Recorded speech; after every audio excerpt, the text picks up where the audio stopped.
नमस्कार दोस्तों। आइए आज हम इस वीडियो में सीखते हैं चैनल फाइनेंसिंग के बारे में। चैनल फाइनेंसिंग क्या है, कैसे वर्क करता है, इसकी अकाउंटिंग ट्रीटमेंट क्या है। और ये चैनल फाइनेंसिंग अगर स्टार्ट हुआ है, इतने सारे बिजनेस मॉडल्स थे लोन को लेके, इतने सारे personal loan, credit card, business loans ये सारा अवेलेबल थे, तो फिर चैनल फाइनेंसिंग क्यों स्टार्ट हुआ? क्या जरूरत थी चैनल फाइनेंसिंग को स्टार्ट करने की? चैनल फाइनेंसिंग से बिजनेस कैसे सिंपल हुए और इसने वर्किंग कैपिटल की सपोर्ट को कैसे पूरा किया है। तो आइए एक पीपीटी के थ्रू, सिंपल पीपीटी के थ्रू इसको शेयर करते हैं, समझने की कोशिश करते हैं, डिकोड करते हैं बेसिकली चैनल फाइनेंसिंग को। अगर मैं इसकी एक छोटी सी बेसिक डेफिनेशन पे जाऊं चैनल फाइनेंसिंग की, तो channel financing is a method where financial institutions provide credit facilities to businesses. So credit facility तो देखा जाए तो बाकी थ्रू भी होता है, मतलब लोन के थ्रू या बिजनेस लोन या पर्सनल लोन के थ्रू भी होता है, बट चैनल फाइनेंसिंग अलग से कैसे होता है, आइए हम इस वीडियो में समझने की कोशिश करते हैं। तो दोस्तों, चैनल फाइनेंसिंग का जैसे कि नाम से ही समझ में आ रहा है कि channel financing like it's a series of businesses, it's a chain of businesses, जहां पे हम उनको एक साथ क्यूमुलेट करके एंड उसमें लोन देने का ऑप्शन एक्सप्लोर कर रहे हैं। सो चैनल में देखिए, अगर कोई बिजनेस शुरू होता है, कोई प्रोडक्ट की जर्नी शुरू होती है, तो जर्नी कहाँ से शुरू होती है? जर्नी शुरू होती है रॉ मटेरियल से। सो रॉ मटेरियल से जर्नी जाएगी, पहले बनेगा raw material, then raw material के बाद जाता है मैन्युफैक्चरिंग, उसकी मैन्युफैक्चरिंग होती है, प्लांट में जाएगा, मैन्युफैक्चर होएगा, वहां पे प्रोडक्ट फिनिश गुड्स बनेगा। सो मल्टीपल रॉ मटेरियल्स आए, मैन्युफैक्चरिंग हुई, यहाँ पे डिस्ट्रीब्यूटर के पास जाएगा मैन्युफैक्चरिंग के बाद से। सो डिस्ट्रीब्यूटर, बेसिकली डिस्ट्रीब्यूटर की भी 3 लेयर 4 लेयर डिस्ट्रीब्यूशन होता है। एक नेशनल लेवल डिस्ट्रीब्यूटर है, एक स्टेट लेवल डिस्ट्रीब्यूटर है, उसके बाद city level, district level distributors हैं, एंड देन जाके रिटेलर तक ये सामान पहुंचता है। सो डिस्ट्रीब्यूटर हो गए, एंड देन उसके नीचे सब डिस्ट्रीब्यूटर्स है, एंड उसके बाद हम आते हैं रिटेलर पे, और रिटेलर के बाद आके सबसे लास्ट में आता है एंड कस्टमर, जहां पे प्रोडक्ट आके कंज्यूमर के पास प्रोडक्ट अवेलेबल हो जाते हैं। तो इस पूरी जर्नी की अगर बात करें, ये पूरी जर्नी को अगर मैं बिजनेस टर्म्स में बात करूं, ये चैनल है, ये एक सीरीज है। इसको चैनल फाइनेंसिंग को सप्लाई चेन फाइनेंसिंग भी बोलते हैं। बिजनेस की चेन है। अगर इस देखिए, यहाँ पे मल्टीपल सप्लायर्स ने सामान सप्लाई किया है मैन्युफैक्चरर को, देन वो जाके मैन्युफैक्चरिंग हुई है उसकी। किसी भी प्रोडक्ट की जर्नी में देखेंगे तो जर्नी मोर और लेस, अगर कोई प्रोडक्ट बन रहा है, प्रोडक्ट मैन्युफैक्चर हो रहा है, तो उसकी जर्नी मोर और लेस सिमिलर होगी। इस जर्नी में हम अगर चैनल फाइनेंसिंग की अपॉर्चुनिटीज को एक्सप्लोर करें कि वो कहाँ कहाँ अवेलेबल हो सकती है। जो भी ये एरो जो दिए हैं, ग्रीन एरोज, ये ग्रीन एरो में दो बिजनेस आपस में ट्रांजैक्ट कर रहे हैं।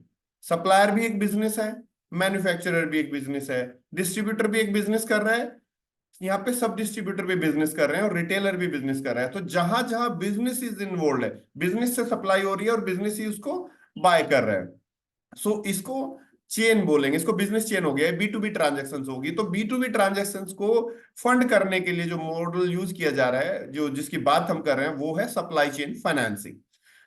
इनमें यहां पे हो रहा है, यहां पे देखिए इसको थोड़ा कलर चेंज कर दिया है हमने समझाने के लिए, बिकॉज यहाँ पे एंड कंज्यूमर प्रोडक्ट ले रहा है। अगर ये फाइनेंस होता है, जैसे अगर आपने देखा होगा मोबाइल, कार, बाइक्स, बहुत सारी चीजें, टीवी, फ्रिज, ये सब चीजें एंड कंज्यूमर लेके अपने घर के पे यूज करते हैं इन प्रोडक्ट्स को। जो इसमें ईएमआई होती है, जो भी इसमें फाइनेंसिंग होती है, उसको कंज्यूमर फाइनेंसिंग बोलते हैं, ना कि चैनल फाइनेंसिंग, बिकॉज यहाँ बी टू सी ट्रांजेक्शन को हमने फाइनेंस किया है। इस चेन में अगर देखा जाए तो ये चेन हो रही है, तो जहां जहां दो बिजनेसेस आपस में ट्रांजैक्ट कर रहे हैं, उसको अगर हम फंड करना चाहें उस ट्रांजेक्शन को, तो वो चैनल फाइनेंसिंग में आता है। इस पे एक टर्म और यूज होती है, वो इनवॉइस डिस्काउंटिंग होती है। उसका ट्रीटमेंट थोड़ा अलग है, इनवॉइस डिस्काउंटिंग का प्रोसेस थोड़ा अलग है। अभी हम आज इस वीडियो में समझेंगे चैनल फाइनेंसिंग को। इनवॉइस फाइनेंसिंग के लिए एक सेपरेट वीडियो हमने बनाई है। चैनल फाइनेंसिंग में कितनी पार्टीज होती है? तो देखिए, जहां पे हम ये बात कर रहे हैं, दो बिजनेसेस आपस में डील कर रहे हैं, ऐसा नहीं है कि एक चैनल फाइनेंसिंग पूरे बिजनेस को फंड करेगा। ये दो बिजनेसेस के बीच की ट्रांजैक्शन की बात करेंगे। अगर इस पूरी ट्रांजैक्शन को चैनल फाइनेंसिंग में इसमें ट्रीट करेंगे, तो इसमें एक तरीके से 4 चैनल फाइनेंसिंग बन जाएंगी, या उससे ज्यादा बन जाएंगी, बिकॉज ये सब डिस्ट्रीब्यूटर्स ज्यादा हो सकते हैं। इस केस में अगर हम इसको समझते हैं, तो जहां भी दो बिजनेसेस ट्रांजैक्ट कर रहे हैं, वहां पे इसको फाइनेंस कर रहा है बैंक। पार्टी कितनी हुई? पार्टी हुई 3। एक सप्लायर हुआ, जो भी गुड सप्लाई कर रहा है, एक परचेजर हुआ, जो गुड्स परचेज कर रहा है, और एक बैंक है जो उसको फंड कर रहा है ट्रांजेक्शन को। तो ट्रांजेक्शन कैसे हुआ? सप्लायर क्या बैंक को सेल करेगा या बैंक उसको पैसे देगा? तो समझते हैं आइए इसको, ट्रांजेक्शन होती कैसे है। सो सबसे पहले सप्लायर ने सिंपल वे में सेल किया, वो परचेजर जो भी है, वो परचेजर ने, बायर ने, उसको एक सेल ट्रांजेक्शन होगी, उसने सेल किया, उसने परचेज किया। बैंक ने इस ट्रांजेक्शन को फंड कर दिया। बैंक ने कहा ठीक है, आपने सेल कर दिया, ये आपको 1 महीने बाद देने वाले थे, अब मैं आपको पैसे अभी दे देता हूं, मैं इनसे 1 महीने बाद ले लूं। तो यहां पे बैंक ने इनको दे दिया पैसा अपफ्रंट जैसे सेल हुआ है, और यहां से बैंक को जो भी पीरियड है, क्रेडिट पीरियड है, उसके बाद में परचेजर ने फंड कर दिया, बैंक को रीपे कर दिया इसको। तो इस पूरी ट्रांजेक्शन को लेट्स एक एग्जांपल के तौर पे समझते हैं, बिना एग्जांपल के समझना थोड़ा सा कंफ्यूजिंग हो सकता है। सो अगर लेट्स से 1 लाख रुपए का सामान सेल हुआ है, सप्लायर ने परचेजर को दिया है, और बैंक ने कहा ठीक है, मैं इस ट्रांजेक्शन को फंड कर रहा हूं, मुझे अपना एक इंटरेस्ट भी लगेगा, मैं अभी आपको 1 लाख रुपए दे देता हूं, और मैं आपके परचेजर जो बायर है, जिसको जो आपका कस्टमर है, मैं उससे 1 महीने बाद जब भी आपकी ट्रांजेक्शन पूरी हो रही है, जो भी डेट है, मैं उस पर कलेक्ट कर लूंगा विद इंटरेस्ट अमाउंट। तो लेट्स से ये ट्रांजेक्शन हुई 1 लाख रुपए की सेल की 1 जनवरी को, तो सप्लायर के लिए 1 लाख की सेल हो गई है 1 जनवरी को, परचेजर का 1 लाख का परचेज हो गया 1 जनवरी को। 1 जनवरी को ही बैंक ने 1 लाख रुपए सप्लायर को पे कर दिए हैं एज पर एग्रीमेंट। एंड 31 जनवरी को जब ये टर्म पूरा हुआ, इसका ड्यू हो गया ये अमाउंट, सो परचेजर ने बैंक को 1,02,000 रुपए पे कर दिए। सो बैंक ने अपना 2%, 2,000 रुपए का इंटरेस्ट कमा लिया है इस 1 महीने की ट्रांजेक्शन को फंड करने के लिए। तो ये बेसिकली इस तरीके से ये वर्क करता है कि सप्लायर को पेमेंट अपफ्रंट मिल जाता है। तो इससे क्या हुआ कि सप्लायर की जो वर्किंग कैपिटल है वो बनी रहती है, उसने सेल किया, उसको अपफ्रंट पेमेंट मिल गई। बायर को एक एक्स्ट्रा क्रेडिट पीरियड मिल जाता है पे करने के लिए, तो उनको पता है कि ठीक है, इस सामान को मैं बेच के मेरा पैसा रियलाइज हो जाएगा, मैं कुछ मार्जिन कमा लूंगा, और मैं बैंक को इंटरेस्ट भी उसमें से बियर कर लूंगा। तो इससे देखा जाए सप्लायर और परचेजर दोनों को फायदा है, प्लस बैंक को भी फायदा है, बिकॉज बैंक को अपना पैसा विद इंटरेस्ट मिल रहा है। और अगर बैंक एक सिंपल लोन देता है तो वहां एक डायरेक्ट बैंक को लोन, एक कस्टमर को एक लोन दिया जाता है, एक बिजनेस को लोन दिया जाता है, बट यहाँ पे दो पार्टी इन्वॉल्व है, तो लोन सिक्योर ज्यादा हो जाता है, एनपीएस के चांसेस कम होते हैं, और यहाँ पे लोन रिकवरी विद इंटरेस्ट के चांसेस ज्यादा होते हैं। अब आके समझते हैं कि फिर ये बैंक करने के लिए, ऑब्वियसली इसको करने के लिए डॉक्यूमेंटेशन भी लगेगी। तो यहाँ पे तीन पार्टी इन्वॉल्व होती है, सप्लायर, बैंक एंड परचेजर। सो अगर मैं सप्लायर, ये सिस्टम कहां से शुरू होता है, तो सबसे पहले सप्लायर और बैंक का एक एग्रीमेंट होता है। सप्लायर मींस एंकर, ये एंकर बिजनेस इसको बोलते हैं। सो एंकर के साथ में, एंकर पार्टी के साथ में एक बैंक का अरेंजमेंट होता है, एक डिस्कशन होता है कि आपके किस टाइप के बिजनेस ट्रांजेक्शन होती है जिसको हम फंड कर सकते हैं। तो उन ट्रांजेक्शन्स को समझने के लिए बैंक पूरा सप्लायर पार्टी का, एंकर पार्टी का प्रोफाइल इवेल्युएट करते हैं, उनके कस्टमर्स किस टाइप के हैं, कितने रीपेमेंट्स का डेज रहते हैं, किस तरीके की ट्रांजेक्शन है, किस प्रोडक्ट में वो डील कर रहे हैं।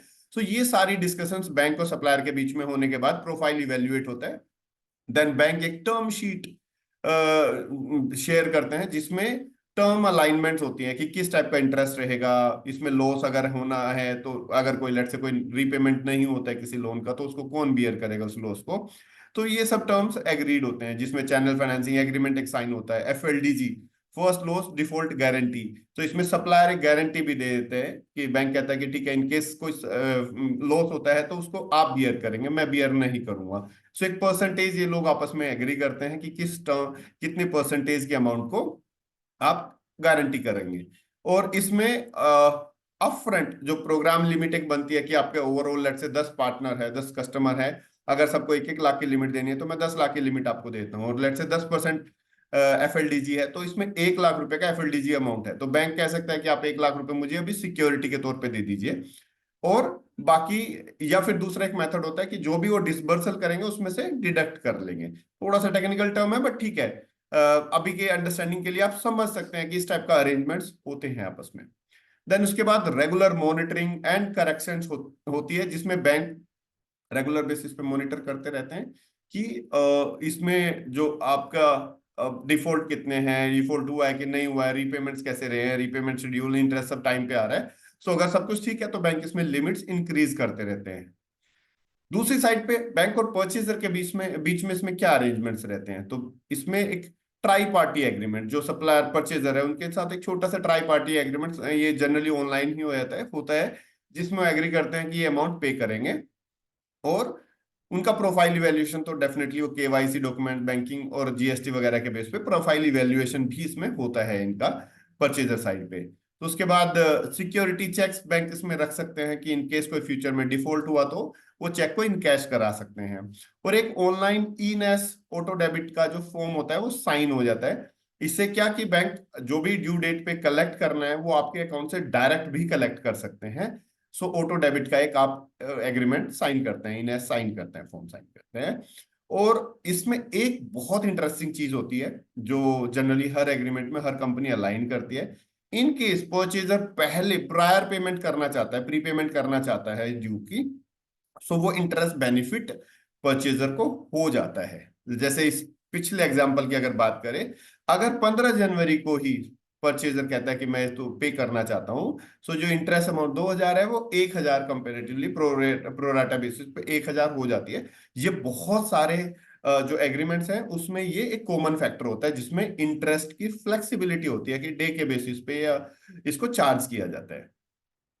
तो ट्राई पार्टी एग्रीमेंट है, तीन पार्टीज का इन्वॉल्वमेंट है, एक सप्लाई कर रहा है, एक परचेज कर रहा है और एक बैंक है बीच में जो इस ट्रांजेक्शन को फंड कर रहा है और यहाँ पे इंटरेस्ट कमा रहा है। तो इस तरीके से हम इसको पूरा ट्रांजेक्शन को अगर समझे तो ये ट्रांजेक्शन हमारी बनती है। आइए अब, अगर आप अकाउंटेंट हैं या इवन इफ आप बिजनेसेस भी हैं तो ये ट्रांजेक्शन्स की अकाउंटिंग एंट्रीज आपके लिए समझना थोड़ा सा जरूरी है। आप समझ सकते हैं, वैसे सिंपल ट्रांजेक्शन्स है।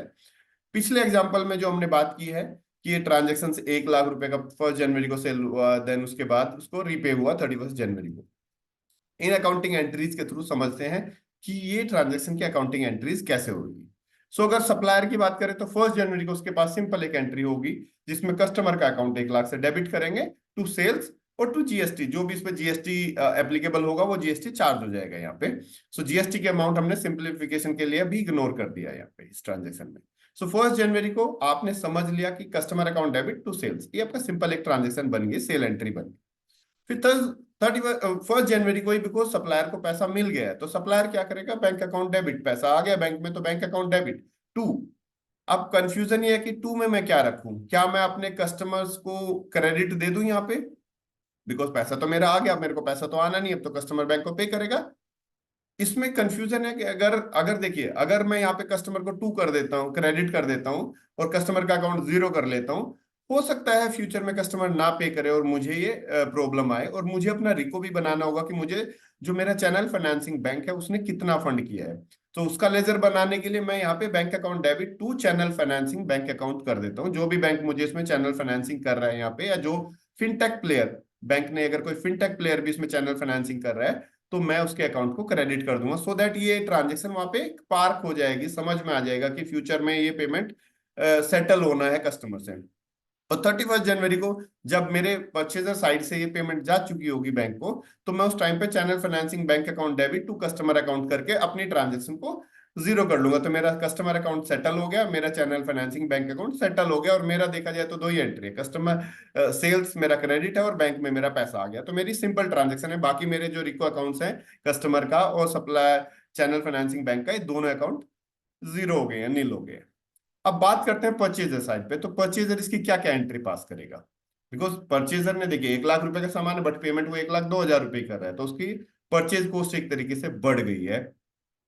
सो बैंक इसमें परचेजर इसमें एंट्री क्या पास करेगा, 1 जनवरी को परचेजर के पास एक एंट्री है कि परचेज अकाउंट डेबिट 1 लाख रुपए से, जीएसटी इनपुट को भी साथ में डेबिट कर लेंगे, वो जो भी अमाउंट बनेगी इनवॉइस पे उसके हिसाब से, टू सप्लायर अकाउंट।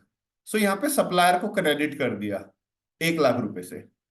1 जनवरी को supplier account debit to channel financing bank account, इन्होंने क्या किया, इस अमाउंट को शिफ्ट कर दिया सप्लायर से चैनल फाइनेंसिंग बैंक को, बिकॉज एक कंफर्मेशन आ गया कि ये पैसा चैनल फाइनेंसिंग बैंक जो भी है, फिनटेक प्लेयर जो भी है, उससे चला गया सप्लायर को। ये एंट्री क्यों जरूरी है पास करनी, आप इस एंट्री को समझिए। अगर सिस्टम में एंट्री पास नहीं हुई तो सप्लायर का अकाउंट क्रेडिट रहेगा जब तक ये एंट्री पास नहीं होगी। हो सकता है सिस्टम से डबल एंट्री हो जाए, हमारे सिस्टम से भी गलती से कोई एंट्री हम पास कर दे कि आउटस्टैंडिंग खड़ी है, चलो इसको पे करते हैं, तो डबल ना हो जाए इसलिए अकाउंट जीरो करना जरूरी है। और मुझे एक ट्रैक भी रखना जरूरी है कि चैनल फाइनेंसिंग बैंक को मुझे रीपे करनी है ये अमाउंट, तो मुझे उसका ड्यू क्रेडिट करने के लिए मुझे ये एंट्री पास करनी जरूरी है। तो मेरे लिए एंट्री इंपॉर्टेंट बन जाती है। फिर आता है 31 जनवरी को मैं क्या एंट्री पास करूंगा एज ए परचेजर। सो मेरा 2,000 रुपए का एक्स्ट्रा कॉस्ट जो जा रहा है मैं उसे इंटरेस्ट कॉस्ट, फाइनेंस कॉस्ट के नाम से डेबिट कर दूंगा, प्लस मेरा जो चैनल फाइनेंसिंग बैंक है उसको मैं क्रेडिट कर दूंगा 2,000, बिकॉज अब मुझे 1,02,000 रुपए पे करने हैं। एंड 31 जनवरी को मैं फिर एक फाइनल एंट्री पास कर दूंगा। 31 जनवरी ये मेरी एक एंट्री पास हो गई है जिसमें channel financing bank account debit to मेरा जो मेन बैंक होगा मैं उससे अपनी सप्लाई पे उसको पेमेंट कर दूँ। सो यहाँ पे मेरी अकाउंटिंग एंट्रीज है जब परचेजर भी पूरी हो जाती है। एक एक्स्ट्रा इससे क्या हुआ कि यहाँ पे मेरा रिको भी हो गया और मेरा सप्लायर अकाउंट भी जीरो हो गया। अगर नट शेल में देखेंगे तो कौन कौन से मेरा सप्लायर अकाउंट जीरो हो गया, एक बार उसको पे यहाँ पे क्रेडिट किया था, यहाँ डेबिट कर दिया। चैनल फाइनेंसिंग बैंक अकाउंट को यहाँ पे क्रेडिट किया था और यहाँ पे डेबिट कर दिया, 2 बार क्रेडिट हुआ, यहाँ पे डेबिट हो गया, तो ये भी मेरा जीरो हो गया। अल्टीमेटली हुआ क्या मेरी entry, purchase account debit to bank account. So मेरा यही नेट है, मेरे बाकी रिको अकाउंट सारे सेटल हो चुके हैं इस ट्रांजेक्शन के थ्रू। एंट्रीज एक ट्रांजेक्शन को समझने के लिए आसान है, जब लेकिन जब ये बल्क में एंट्रीज होती है, दिन में सप्लायर्स के लेट से 50 ट्रांजेक्शन हो रही हैं सप्लाई चेन की, तो इस तरीके से ये एंट्रीज तो ऐसे ही डलेंगी, बेस तो एंट्रीज का ही रहेगा, बट इसका रिको बढ़ जाएगा। तो वो आप अपने बिजनेस की रिक्वायरमेंट के हिसाब से डिजाइन कर लीजिएगा कि मेरी अकाउंटिंग एंट्रीज किस तरीके से इसको मुझे सिस्टम में ऐसा प्रोसेस बनाना है, सो दैट मेरे रिको अकाउंट्स भी सॉल्व होते रहे और मेरा कोई भी अमाउंट आउटस्टैंडिंग और पेंडिंग ना रहे इसमें रिको। अब आइए थोड़ा सा थ्योरेटिकली थोड़ी थ्योरी भी पढ़ लेते हैं, थ्योरी समझ लेते हैं चैनल फाइनेंसिंग के एक्चुअल में फायदे क्या होते हैं प्रोक्योरमेंट में। सो अगर मैं एज ए परचेजर बात करूं तो मुझे क्या फायदा हुआ है चैनल फाइनेंसिंग से। मैं अगर लेट से मेरी बाइंग कैपेसिटी बढ़ जाती है, आज मेरे पास लेट से बिजनेस में 1 करोड़ की कैपिटल मेरे पास है, बट मुझे कल 10 लाख रुपए से कोई चैनल फाइनेंसिंग की फैसिलिटी मुझे कोई मेरा सप्लायर प्रोवाइड करा देता है, तो मेरी जो बाइंग कैपेसिटी है 1 करोड़ प्लस 10 लाख से मेरा और बढ़ गई बाइंग कैपेसिटी, तो मैं और बेटर इन्वेंट्री कर सकता हूँ, प्रिक्योर कर सकता हूँ। दूसरा, मैं बेटर सप्लायर्स भी इसमें मेरे लिए हो सकते हैं, तो जहां से मेरे को अच्छे मार्जिन मिल सकते हैं, अच्छी क्वांटिटी, अच्छे प्रोडक्ट मिल सकते हैं, तो मेरे बेटर सप्लायर्स भी मुझे मिल जाते हैं। मैं अपनी इन्वेंट्री को एफिशिएंटली मैनेज कर सकता हूँ। इन्वेंट्री को एफिशिएंटली मैनेज करने से मतलब कि मैं अपने लेवल्स मेंटेन करके रख सकता हूँ। देखिए, अगर मुझे लेट से एक्स्ट्रा इंटरेस्ट पे करना पड़ रहा है तो मैं ओवर स्टॉकिंग तो कभी नहीं करूंगा अपने बिजनेस में, कि मैं कुछ भी सामान खरीद लिया चाहे कि बिकॉज क्रेडिट पे मिल रहा था, बट मुझे उस पर इंटरेस्ट भी पे करना पड़ रहा है, तो मैं ओवर स्टॉकिंग नहीं करूंगा और मैं कभी अंडर स्टॉक भी नहीं होगा, बिकॉज मेरे पास ऑप्शन है थोड़ा सा इंटरेस्ट देके, बट मैं इन्वेंट्री रख सकता हूँ। लेट से अगर मेरे बिजनेस की रिक्वायरमेंट के हिसाब से मैं किराना बिजनेस चलाता हूँ और मेरे पास लेट से 10 लाख रुपए का स्टॉक मैं मेंटेन करके चलता हूँ, तो अगर मेरा स्टॉक 5 लाख है तो डेफिनेटली मेरे कुछ प्रोडक्ट ऐसे होंगे कस्टमर को मैं दे ही नहीं पा रहा हूँ, बिकॉज मेरे पास है ही नहीं, वो प्रोडक्ट अवेलेबल नहीं है। तो वहीं अगर मुझे चैनल फाइनेंसिंग ऑप्शन मिल गया तो मैं इन्वेंट्री का लेवल मेंटेन कर लूंगा जो मेरे बिजनेस के लिए रिक्वायर्ड है। लोअर कॉस्ट ऑफ गुड्स, देखिए अगर मैं सप्लायर को अपफ्रंट पेमेंट करा रहा हूँ और इंटरेस्ट को मैं बियर कर रहा हूँ बैंक से, तो मैं वहां पे बेटर मार्जिन नेगोशिएट कर सकता हूँ एज ए परचेजर। मेरे पास मेरी वो नेगोशिएशन पावर बढ़ जाती है बिकॉज इंटरेस्ट कॉस्ट में यहाँ बियर कर रहा हूँ। तो ये भी मेरी प्रोक्योरमेंट को स्ट्रेंथन करता है ये प्रोसेस। बेनिफिट्स, अगर मैं सेल्स में बात करूं तो देखिए, जो बेनिफिट एक बायर को हो रहे हैं वही बेनिफिट अगर कंसीडर करें तो सेलर के पॉइंट ऑफ व्यू से भी बेनिफिट इससे हो रहे हैं, बिकॉज सेलर को हो क्या रहा है कि उसकी बिजनेस अपॉर्चुनिटीज बढ़ रही है। जो कस्टमर से अपफ्रंट पेमेंट करके नहीं सामान खरीद पा रहे थे वो उनको भी वो फैसिलिटी एक्सटेंड कर सकते हैं थ्रू चैनल फाइनेंसिंग। बोल सकते हैं कि आप थोड़ा सा इंटरेस्ट इसमें बियर कीजिएगा और मैं आपको ये प्रोवाइड करा देता हूँ ये पूरी फैसिलिटी। और देखिए, कभी कभी ऐसा होता है कि सप्लायर साइड पे भी इंटरेस्ट की कॉस्ट को शेयर कर लिया जाता है, वो कहते हैं कि मैं भी कुछ कॉस्ट को इसमें सबवेंशन कर लेता हूँ, बियर कर लेता हूँ, सो दैट आप पे सारा कॉस्ट का बर्डन ना आए। तो यहाँ पे सेल अपॉर्चुनिटीज बढ़ जाती हैं, आप ज्यादा सामान सेल कर सकते हो, कैश फ्लो फास्ट हो जाते हैं आपके। कैश फ्लो फास्ट होने का मतलब है आपके अपफ्रंट कलेक्शन आ रही है तो आपके रिसीवेबल्स है ही नहीं आपकी बुक्स में, तो आपका कैश फ्लो बेटर मैनेज हो जाता है। आपके बिजनेस के एक्सपेंशन प्लान की अगर बात करें तो डेफिनेटली अगर आप अपने सप्लायर्स, अपने कस्टमर्स को अगर आप क्रेडिट फैसिलिटी प्रोवाइड करा सकते हैं सस्ते रेटों पे, तो फिर आपके बिजनेस एक्सपेंशन की अपॉर्चुनिटीज बढ़ जाती है। और रिस्क आपका रिड्यूस डेफिनेटली, अगर आपकी कलेक्शन टाइम पे हो रही है तो आपके बिजनेस का रिस्क रिड्यूस हो जाता है। प्लस जो लेंडिंग हो रही है वो बैंक साइड से है, हालांकि आपने उसमें एफएलडीजी दिया है, फर्स्ट लॉस गारंटी आपकी है, बट फिर भी बैंक्स के सिस्टम उसे रिकवर करने में अपने एफर्ट्स डालेंगे, एंड देन आपके पास तो बहुत लास्ट में उसका इम्पैक्ट आएगा। जनरली इससे जो सेल्स ट्रेंड में 60% तक का सेल्स इंक्रीज होता है। बाकी ये बिजनेस टू बिजनेस वेरी करता है, जरूरी नहीं है हर बिजनेस 60% से बढ़ेगा। बट हाँ, जिन बिजनेसेस में डिसेंट मार्जिन होते हैं वहां चैनल फाइनेंसिंग बहुत इंपैक्ट करती है, उनके बिजनेसेस को बहुत फायदा देती है। अगर इंडिया में बात करें, काफी की प्लेयर्स हैं जो चैनल फाइनेंसिंग इस टाइम पे कर रहे हैं। ये मोस्टली एनबीएफसीज या फिनटेक प्लेटफॉर्म्स है। सो फिनटेक प्लेटफॉर्म्स का रोल काफी बढ़ जाता है। फिनटेक प्लेटफॉर्म्स पूरा टेक्नोलॉजी बिल्ड कर लेते हैं, जिस टेक्नोलॉजी में एक बैंक है, एक सप्लायर है, एक परचेजर है, और फिनटेक प्लेटफॉर्म पूरा इफ सिस्टम बिल्ड कर लेते हैं, टेक्नोलॉजी बिल्ड कर लेते हैं, जिसमें इन तीनों पार्टीज को इन्वॉल्व करके सिस्टम के थ्रू, टेक्नोलॉजी के थ्रू सारे प्रोसेस को ऑटोमेट कर देते हैं, सो दैट कम से कम टाइम में ये ट्रांजेक्शन्स हो सके और इसका जो रिकवरी मैकेनिज्म है वो भी पूरा स्ट्रेंथन हो सके। साथ ही साथ इसमें पूरा जो प्रोफाइल इवेल्युएशन है, चाहे वो एंकर है, सप्लायर है, या फिर उसका कस्टमर बायर है, उनका प्रोफाइल इवेल्युएशन भी ये फिनटेक प्लेटफॉर्म्स अच्छे से कर लेते हैं। उसका क्रेडिट ब्यूरो से उसका क्रेडिट वर्दिनेस चेक होती है, प्लस उसका जीएसटी इंफॉर्मेशन, उसके बैंक इंफॉर्मेशन के बेस पे ये पूरे सिस्टम को इस तरीके से इन्होंने डिजाइन किया है प्लेटफॉर्म्स ने, कि ये उसको बेहतर तरीके से, इसको इफेक्टिव तरीके से विदाउट एनपीएस इस सिस्टम को रन करते हैं। इंडिया में कुछ ये फिनटेक प्लेयर्स हैं जो चैनल फाइनेंसिंग में बहुत ही प्रोमिनेंट नेम्स हैं। अगर आप अपने बिजनेस के पॉइंट ऑफ व्यू से कोई चैनल फाइनेंसिंग अपॉर्चुनिटीज एक्सप्लोर कर रहे हैं, तो आप इनमें से जिस बिजनेस के जो भी आपके फिनटेक प्लेटफॉर्म जिनके साथ आपकी टर्म सूट करती है, आप इनको अप्रोच करके और उनके साथ में बिजनेस मॉडल एक्सप्लोर कर सकते हैं।